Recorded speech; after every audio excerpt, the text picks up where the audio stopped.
Merci, Monsieur le Président. Je suis ravie de prendre la parole sur cette grande question qui a été soulevée par ma collègue, qui vient aussi de l'Alberta, la sénatrice Simons. La motion tombe à point nommé, car c'est un autre exemple de l'incertitude qui sévit à l'échelle de notre pays face à un virage fondamental dans nos rapports avec les États-Unis. En effet, pendant des décennies, les Canadiens étaient assurés que notre prospérité, notre sécurité et notre gagne-pain seraient reliés avec nos rapports très rapprochés avec nos voisins du Sud. C'était comme ça que c'était les choses. Il s'agissait d'un fondement sur lequel on pouvait se baser. Le programme Nexus était un exemple de cette étroitesse de nos relations, mise en place pour permettre aux gens de travailler de part et d'autre de la frontière quand les exigences étaient respectées. C'est sûr qu'il y avait des personnes qui avaient exprimé des préoccupations par rapport au programme.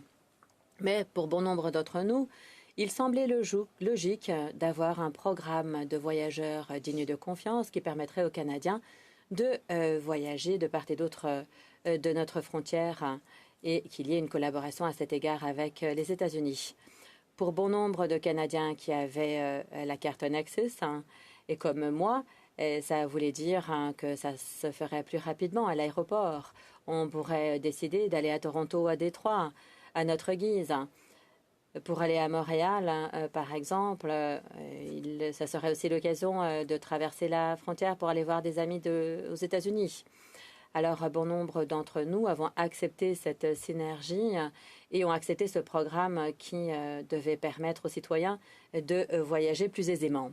Bon nombre d'entre nous pensaient que c'était illogique d'avoir deux programmes différents. Après tout, on pouvait compter sur nos amis.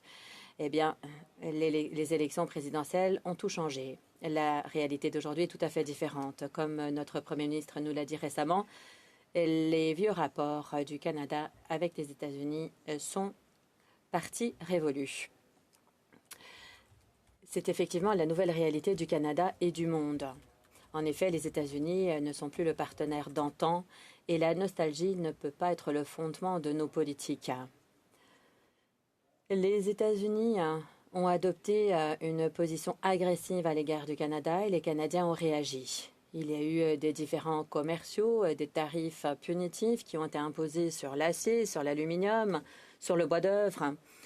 Nous avons constaté que nos accords qui avaient à l'époque été conclus et qui témoignaient de notre amitié ont été mis en péril. Et comme l'a dit récemment l'ambassadeur américain, et les arrangements qu'on a connus, comme les arrangements aux aéroports, ne sont plus d'actualité. Et les Canadiens ont remarqué.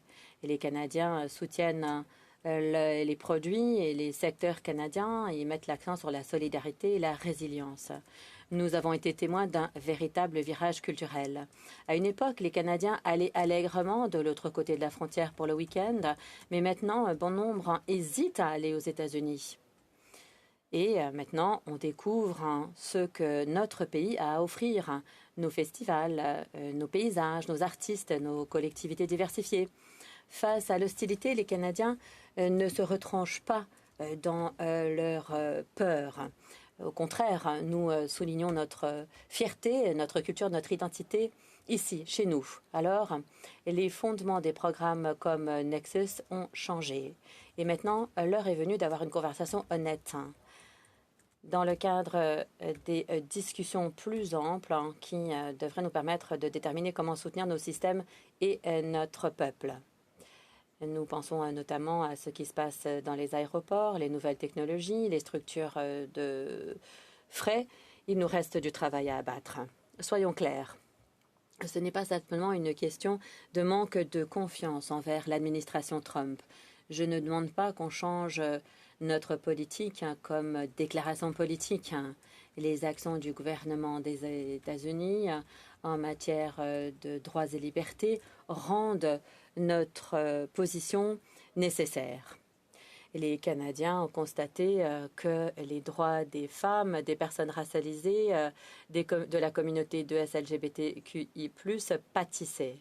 Et les Canadiens constatent que la libre expression est interdite, que certains n'ont pas droit à des soins de santé, que les familles sont forcées à vivre dans la rue, Ce ne sont pas des débats abstraits, ce sont des réalités. Et ces réalités nous poussent à nous demander, mais que devient notre voisin du Sud? On voit de l'autre côté de la frontière des choses qui divergent de notre charte des droits à liberté. La Constitution du Canada, en effet, affirme l'égalité et la dignité de chacun. Nous avons la responsabilité de nous assurer que nos programmes nationaux reflètent ces valeurs clés. Et les tribunaux canadiens, d'ailleurs, ont déjà commencé à s'intéresser aux conséquences de ces divergences.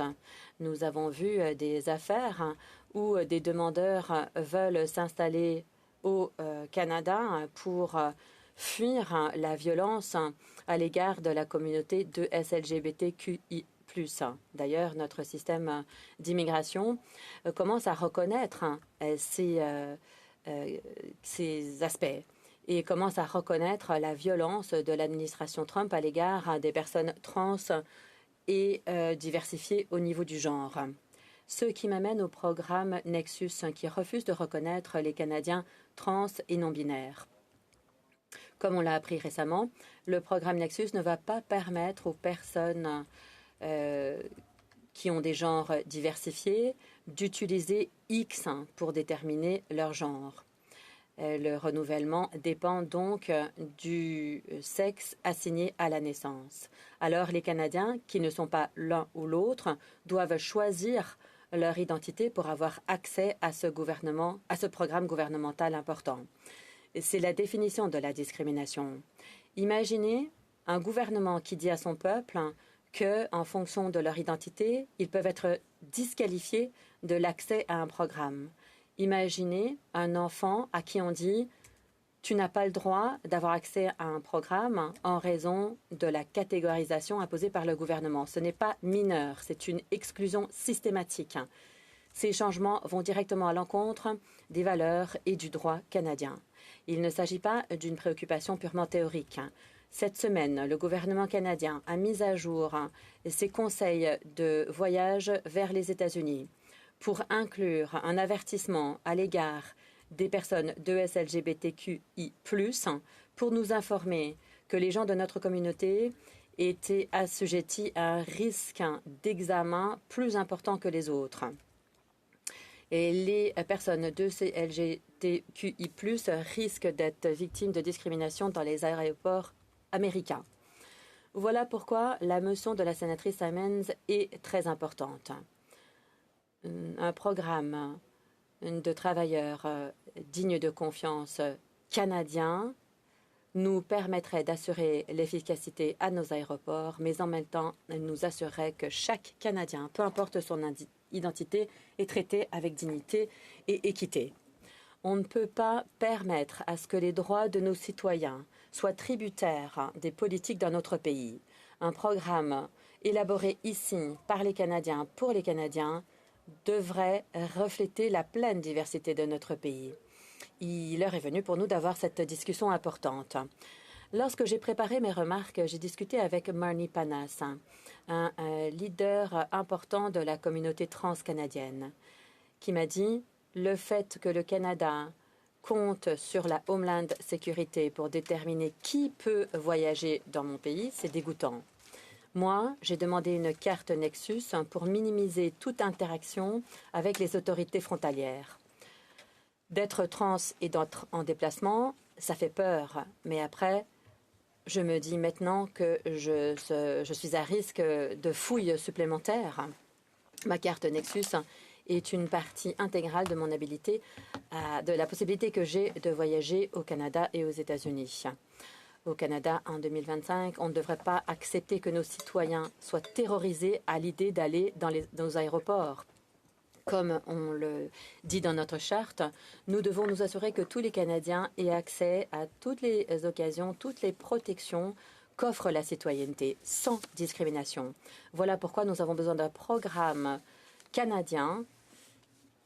L'heure est venue pour nous de discuter de cette question. L'heure est venue pour nous de créer des politiques et des programmes qui reflètent notre identité, nous, à titre de Canadiens. Je suis honorée de soutenir la motion présentée par la sénatrice Simon et j'exhorterai mes collègues à me suivre. Merci.